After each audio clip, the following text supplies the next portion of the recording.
haleellaa gara jabina hawaasa qonnaan bulaa kiristaanaa kaabaa giddu galeessa Naajeeriyaa keessatti dilbata galgala irratti raawwatameen yoo xiqqaate namoonni 40 ajjeefamaniiru. Haleellaa raawwatame kun namoota qawwee hidhattoota musliimaa ta'uu isaanii gabaafame. Dilbata guyyaa Hosaa'inaa irratti ture kan haleellaan kun raawwatame.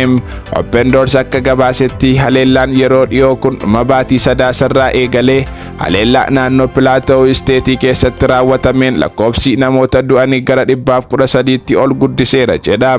Garee eegduun kun akka gabaasetti hidhattoonni musliimaa fuula'anii jedhaman yoo xiqqaate hawaasa 8 irratti haleellaa raawwachuun mana jireenyaa 300 ol barbadeessuu fi namoota 3,000 qe'ee isaaniirraa buqqaasaniiru. Gorsaan biyya keessaa Tiitoos akka jedhanitti uummanni keenya sodaa keessa jiraachaa jirra jedhan. Ijoolleen kana booda mana barumsaa hin deeman, waldoota keessatti illee waaqeffachuuf hin dandeessu. Sababni isaa lubbuu keetiif baqatta jechuun CBN News gabaasee jira.